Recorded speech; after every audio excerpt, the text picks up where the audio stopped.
Ketemu lagi dengan saya Rian dari Idealogic Studio. Kali ini kita akan melanjutkan tutorial di tahap selanjutnya, yaitu modul untuk kasir. Modul kasir ini berkaitan dengan transaksi atau pembayaran terhadap SPK atau work order yang sudah dibuat ya. Kita akan coba masuk. Sekarang kita pakai login user kasir. Nah, di login user kasir ini hampir sama untuk tampilan awalnya, yaitu berupa list SPK banyak di sini ya, dengan beberapa keterangan, ada yang kurang bayar, belum dibayar, ada yang sudah lunas, belum dibayar, dan segala macamnya. Nah, untuk yang kurang bayar dan belum dibayar ini, kita bisa klik di nomor SPK-nya untuk melakukan pembayaran. Contoh, kita ambil yang ini dengan nama Isomudin. Ada 295.000. Nah, tanggal nota dibuat pada tanggal 24 bulan 12 2019, tapi nggak apa-apa, kita bisa melakukan pembayarannya sekarang. Itu tinggal kita klik, lalu kita masukkan nominal di sini. Nominal ini bisa langsung lunas, atau mungkin kalau misalkan kita mau melakukan DP, kita bisa masukkan DP. Oh ya, sebelumnya di sini juga ada diskon. Diskon pun bisa dipilih, bisa nominal. Misalkan kita beri diskon nominal 5.000. Nah, dia akan berkurang secara otomatis 5.000. Di sini akan ada total diskonnya. Atau kita buat sebagai persentase. Misalkan kita diskon 10% dari 25.000, artinya 2.500. Untuk saat ini saya nggak pakai diskon dulu. Nah, kita coba di sini akan kita DP 100.000. Ini ya, 100.000. Nah, di sini akan ada keterangan kurang bayar sekian. Nah, setelah itu tipe pembayaran pun bisa dipilih, bisa cash, ada transfer, ada kartu debit atau kartu kredit. Di sini sifatnya sebagai keterangan ya. Jadi kalau misalkan kita transfer, ini akan transfer ke bank mana. Jadi nanti di pelaporan semuanya akan terrecord bahwa ada pembayaran yang melalui transfer ke bank BCA. Ini kita contoh, kita bayar, kita lakukan pembayaran, klik bayar. Nah, setelah melakukan pembayaran, ada dua tipe nota di sini. Anda bisa pilih tipe nota besar, itu yang bentuknya bisa Anda sesuaikan. Itu adalah untuk biasanya untuk kertas-kertas lebar. Ini di sini saya contohkan, ini adalah A5 ya, bentuknya landscape seperti ini. Atau nota kecil, ini bentuknya stroke sebenarnya. Nah, bentuk stroke ini sebenarnya lebih tujukan ke portrait, untuk biasanya untuk stroke thermal, printer thermal, itu bisa menggunakan tipe ini. Setelah di print sudah selesai, bisa kembali dan kita lihat statusnya di sini Isomudin berubah menjadi kurang bayar.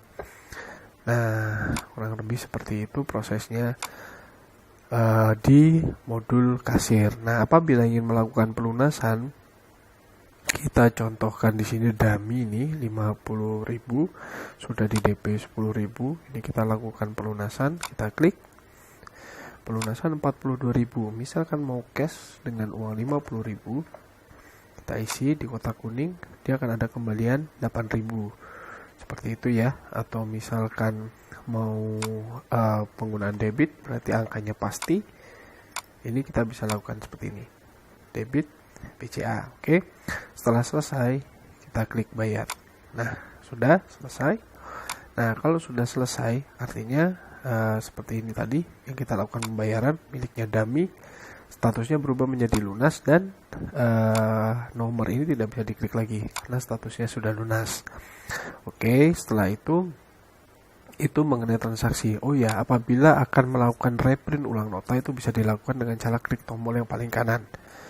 Nah, ini bentuknya nanti bisa disesuaikan. Kalau untuk defaultnya adalah bentuknya stroke, atau melalui printer thermal. Lalu kita masuk ke bagian manajemen. Apa sih yang bisa dilakukan oleh kasir?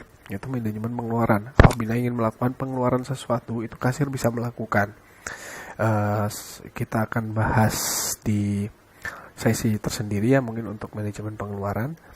Lalu yang penting kita masuk dulu ke laporan. Laporan kasir ini adalah bertujuan untuk sebagai apa ya istilahnya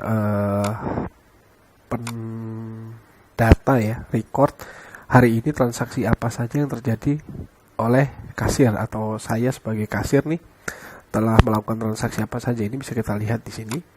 Misalkan hari ini, nah ini tadi ada pembayaran debit sebesar pelunasan sebesar 42.000 dan transfer DP sebesar 100.000. Nah ini kalau ingin melihat detailnya apa itu bisa dilihat di log pembayaran. Nah ini ada jam sekian, kemudian yang membuat ini CS-nya ini jenis pembayarannya adalah DP transfer ke BCA sebesar 100.000. Kasirnya siapa? Kasirnya adalah kasir. Jadi kalau ada user lain selain kasir, ya akan juga terrecord di sini. Sama halnya dengan yang atas, tipenya pelunasan, metode pembayarannya debit, jumlahnya sekian, dan kasirnya siapa.